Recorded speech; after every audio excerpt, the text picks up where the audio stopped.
Evelyn, where are you? Why is our house just gone? Ethan's voice, laced with panic, was music to my ears. I savored the moment, the sweet retribution for his betrayal. Yes, Ethan, I had it demolished. Everything you left behind is gone. But why? His disbelief was palpable. Because, Ethan, some things are too broken to be fixed, I replied, a cold calmness in my voice. I am Evelyn, a 45-year-old caregiver, married to Ethan, a 46-year-old marketing executive. Our son, Lucas, had just moved out after college, leaving an echo in our home and apparently in Ethan's sense of responsibility. The day Lucas left, Ethan chuckled. Evelyn, he's not a kid anymore. Let him make his own mistakes. I remember feeling a twinge of annoyance, masked by the relief of seeing them both smile. But that annoyance, that small crack, was about to widen into a chasm. Just as I thought we'd rediscover each other, life took a sharp turn. Dad fell in the yard. Broken bone, maybe. I'm heading to the hospital, Ethan informed me one evening, his voice oddly detached. Should I come with you? No, I got this. Don't worry. But worry I did. At work, I was distracted, feeling an impending sense of doom. Returning home, I found Ethan lounging on the couch, as if his father's fracture was just another minor inconvenience. He'll need a cane, Ethan said casually, as if discussing the weather. This wasn't just about a cane. This was about Henry, Ethan's father, who had been living alone since his wife passed away 3 years ago. Despite our offers, he had refused to move in with us, valuing his independence. Now the decision was made for him. We should live with your dad, right? I asked Ethan, already knowing his answer. Sure, why not? He's family. The family home, where Ethan grew up, was more suitable for Henry in his condition. It was settled. We would move in with Henry.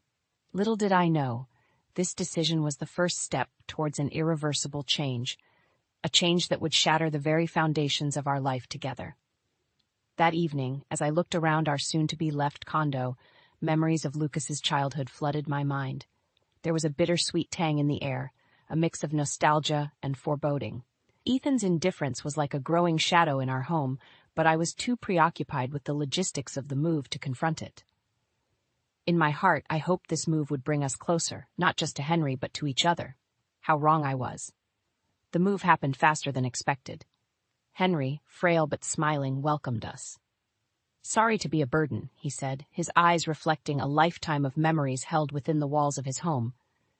You're not a burden, Dad. You're family. I assured him, while Ethan just nodded, his mind seemingly elsewhere. That night, as I lay in bed, listening to the unfamiliar sounds of the old house, I couldn't shake off a feeling of unease. Ethan, on the other hand, seemed more distant than ever, lost in thoughts I could not reach. It was the beginning of the end, the start of a journey that would lead me to the ultimate act of defiance. Little did Ethan know, his world, our world, was about to come crashing down. The walls of Henry's house, steeped in history, were now silent witnesses to a growing rift. As days turned to weeks, Ethan's late returns from work became the norm. His once warm smiles were replaced by a cold, distant demeanor. Evelyn, he's my father. I know how to handle him, Ethan snapped one evening when I expressed my concern about his lack of involvement with Henry. I bit my tongue, the bitterness of his words stinging me. It wasn't just about Henry, it was about us, about what we were becoming, or rather what we were losing. Julia, Ethan's sister, visited one weekend. Her concern was palpable as she watched us moving around each other like distant planets in a decaying orbit. Are you sure about this, Evelyn? Living with Dad, I mean. I can take him if it's too much, Julia offered, her eyes searching mine for a hint of reluctance. I forced a smile. No, Julia, it's fine. We're fine. But we weren't. Ethan's aloofness was growing into a chasm that I could no longer bridge. His excuses for staying out late became more frequent, his explanations more flimsy. Evelyn, I'm just grabbing a drink with colleagues. Networking, you know, he would say, his words lacking the conviction they once held. Networking or escaping? I found solace in Henry's company. Our conversations, filled with stories of the past, were a balm to my growing loneliness. In those moments I felt a connection, a belonging that had started to fade with Ethan. One evening, as I helped Henry with his exercises, his voice trembled. Evelyn, you've been like a daughter to me. I hate to be the cause of any trouble between you and Ethan.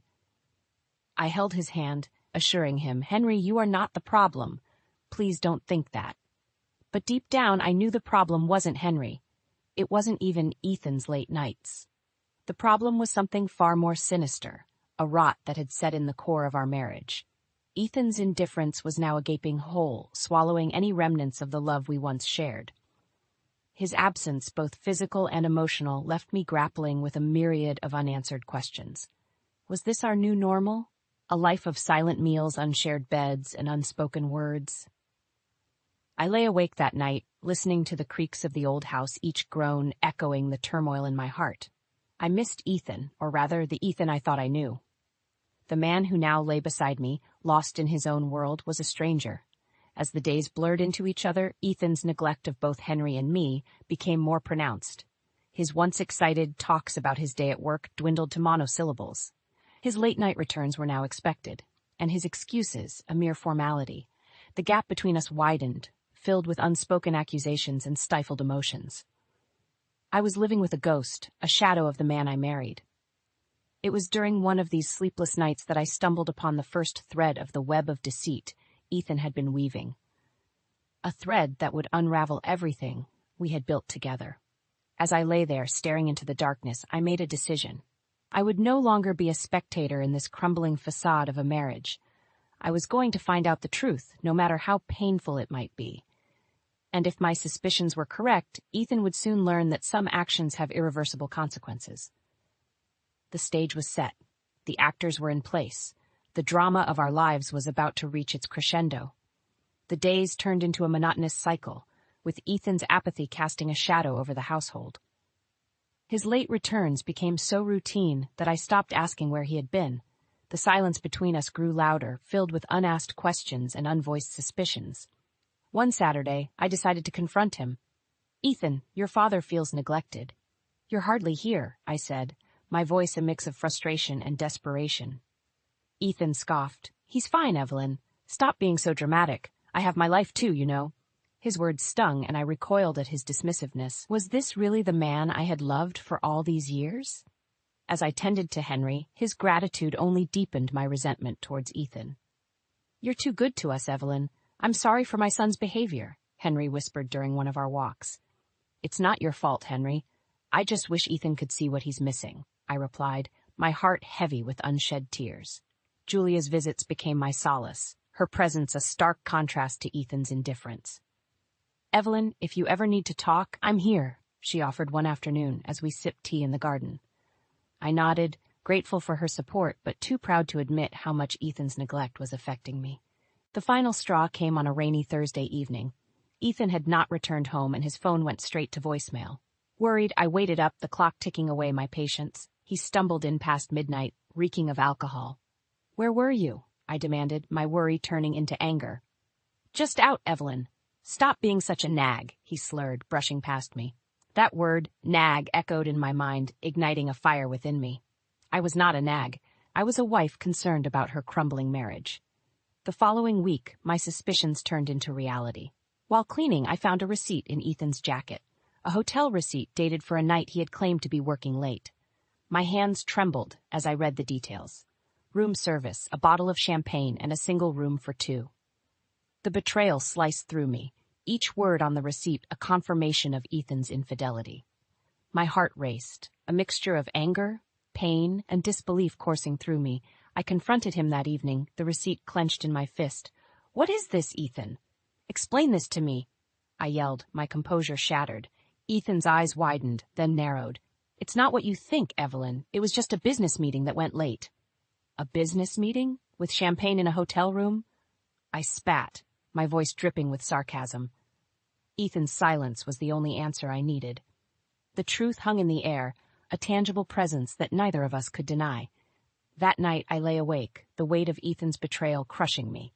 I had been a faithful wife, a caring stepdaughter, and yet this was the payment for my loyalty. As dawn broke, a cold resolve settled over me. Ethan had made his choice, and now I would make mine. It was time for Ethan to learn that every action has consequences. I would no longer be the silent victim of his deceit. The plan started to form in my mind, a plan that would shake the very foundation of Ethan's world. He had underestimated me for the last time. Evelyn, the doting wife and caregiver, was about to show Ethan a side of her he had never seen, a side that even I hadn't known existed. The stage was set for my revenge, and I was ready to play my part to perfection.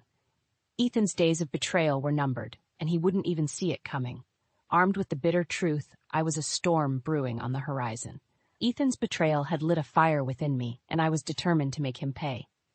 My plan for revenge began to take shape, fueled by each lie he had told, each night he had left me alone. Julia visited again, and this time I didn't hold back. "Ethan's having an affair," I confessed, the words tasting like poison on my lips. Julia's shock quickly turned to anger. "That bastard! How could he do this to you, to Dad?" "We need to do something, Julia. I won't let him get away with this," I said, my voice steady with newfound resolve. "We'll figure this out, Evelyn. I'm with you," Julia assured, her hand gripping mine. The opportunity presented itself when Ethan casually mentioned an upcoming business trip. "A week in New York. Big project," he said, avoiding my gaze. "A week, huh?" I mused, a plan forming in my mind. "Have a good trip." But it wouldn't be the business trip Ethan was expecting. No, this would be the week when his world would come crashing down. I started my preparations the moment he left. With Julia's help, I gathered evidence of his affair, hotel receipts, phone records, late-night messages. Each piece was a nail in the coffin of our marriage. Next, I contacted a lawyer to discuss divorce and property rights. I would not only leave Ethan, but I would also strip him of everything he held dear. His betrayal had cost him more than just our marriage. It would cost him his home, his comfort, his security. "Evelyn, are you sure about this?" Julia asked, concern etched on her face. "I've never been more sure of anything," I replied, a cold determination in my voice. While Ethan was living it up in New York, oblivious to the storm brewing back home, I was executing my plan with precision. The house, Ethan's childhood home, was the first to go. I hired a demolition crew, explaining that the house was old and needed to be torn down for safety reasons. As the bulldozers tore through the walls, I watched with a sense of grim satisfaction. This was more than just a physical demolition. It was symbolic of the destruction of our marriage. Next, I arranged for the sale of the land. The property was in my name, thanks to Ethan's careless handling of the paperwork. The land would fetch a good price, and the money would be mine alone. As the days passed, my plan unfolded flawlessly. I was no longer the betrayed wife. I was the architect of Ethan's downfall. Finally, the day of Ethan's return arrived. I waited for his call, the anticipation a sweet torture. "Evelyn, where are you? What happened to the house?" Ethan's voice was laced with confusion and panic. "I had it demolished, Ethan. And the land, it's been sold," I replied, each word a dagger to his heart. "What? Why? Evelyn, that was our home," he stammered, his voice a mix of disbelief and despair. "It was a house, Ethan, not a home. And now it's gone, just like our marriage," I said, my voice calm and steady. "But why? How could you do this?" Ethan's plea was pathetic, a far cry from the confident man he once was. "You made your choice, Ethan. Now I've made mine. Goodbye." With that, I hung up, cutting off any further pleas or excuses. As I sat in the silent room, a sense of liberation washed over me. I had done it. I had taken back control of my life. Ethan's betrayal had shattered our marriage, but it had also awakened a strength in me that I never knew I had. I was no longer a victim. I was a survivor. And as I looked ahead to my new life, free from lies and deceit, I knew one thing for sure. Ethan would never forget the name Evelyn. Ethan's world had crumbled, and I was the architect of its downfall. The day he returned, I waited, knowing he would confront me. As expected, his car screeched to a halt where our home once stood, now just an empty lot. "What have you done, Evelyn?" Ethan bellowed as he approached, his face a mask of shock and anger. "I've freed myself from a life of lies and deceit," I replied calmly, my resolve unshaken. "This was my childhood home. How could you?" His voice cracked under the weight of his loss. "Your childhood home? You mean the house where you neglected your father and betrayed your wife?" My words were sharp, cutting through the air between us. Ethan staggered as if my words were physical blows. "Evelyn, please, let's talk about this." "Talk? Like you talked to your mistress?" I countered, the bitterness in my voice unmistakable. "You don't understand. It was a mistake," Ethan pleaded, his eyes searching for any sign of the love that once bound us. "A mistake repeated is a choice, Ethan, and you chose her over us. Over everything we built together, I said, the finality in my voice echoing in the empty space. Ethan looked around, desperation taking hold. But where will I go? What about my things? Your things are in storage. As for where you'll go, that's no longer my concern, I stated, devoid of any sympathy. I never thought you could be this cruel. Ethan said, his voice barely above a whisper. Cruel? No, Ethan, I'm not cruel. I'm just no longer your fool, I replied, turning away from the ruins of our past. Ethan's voice faded as I walked away, leaving him amidst the debris of his choices. I had exacted my revenge, not out of cruelty, but out of respect for myself. As I drove away, the weight of the past years seemed to lift off my shoulders. I was no longer bound by Ethan's betrayal or the confines of a loveless marriage. In destroying our physical home, I had built myself a new one, a sanctuary of self-respect and dignity. Ethan had taken so much from me, but he couldn't take away my strength or my ability to start anew. I had closed the chapter on Ethan and our life together. Now it was time to write a new story, one where I was the protagonist, not a victim of someone else's script. Ethan's downfall was the price he paid for his betrayal. As for me, I had gained something far more valuable, my freedom and a chance to rediscover who I was before I lost myself in our marriage. The road ahead was uncertain, but for the first time in years, it was a road I looked forward to traveling. Ethan was a part of my past, a chapter closed and left behind. The future was mine to shape, and I embraced it with open arms and a heart free of the chains of betrayal. The aftermath of the house's demolition left Ethan in a state of shock and desperation. A few days later he called, his voice laced with a mix of anger and disbelief. Evelyn, we need to talk. Meet me at the cafe on 5th, please. I agreed, curious to see how he would try to spin this tale. At the cafe, Ethan sat hunched over, a shadow of his former self.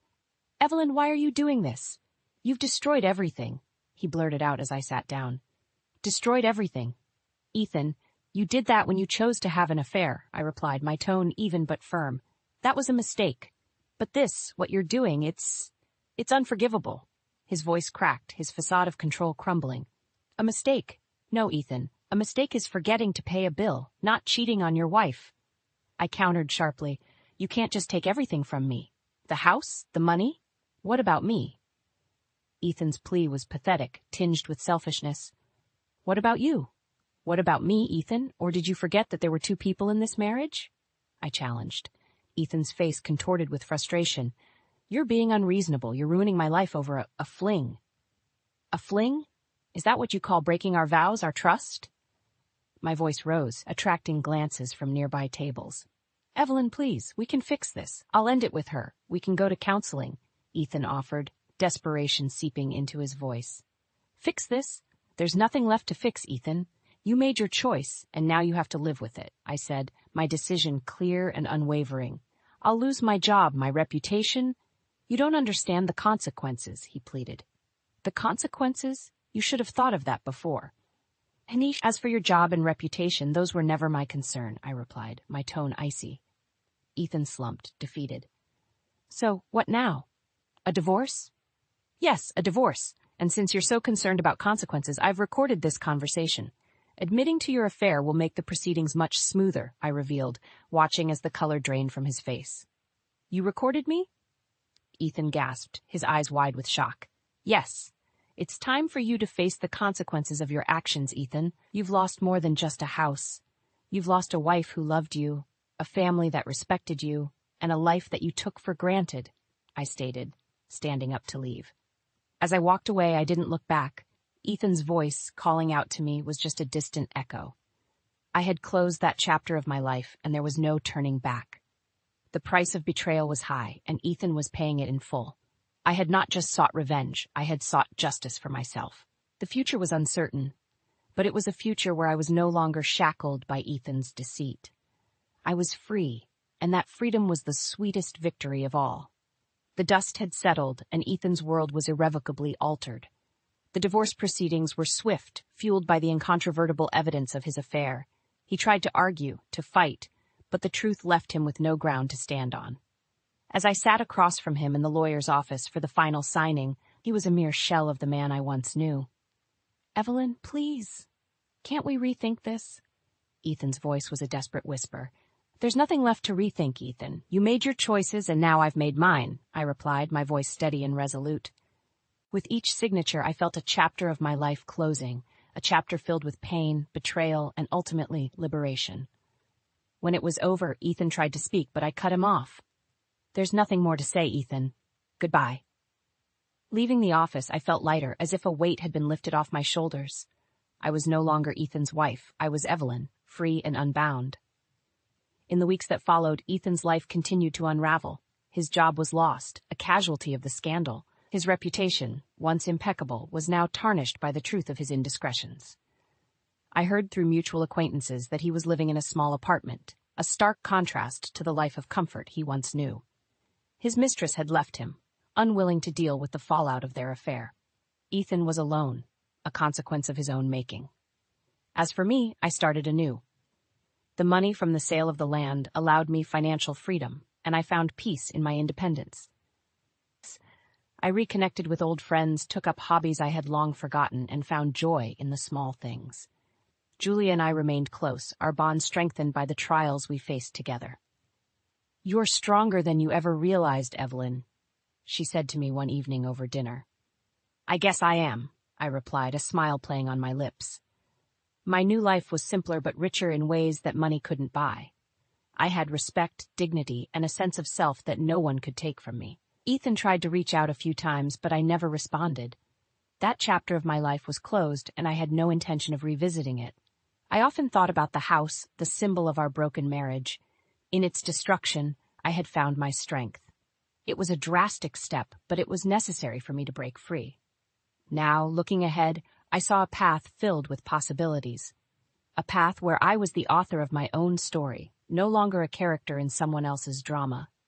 The road to recovery was not easy, but it was mine to travel. I had survived the storm, and in its wake, I found a peace I never knew existed. Ethan's betrayal had shattered me, but in those broken pieces, I found myself, and that was the greatest victory of all.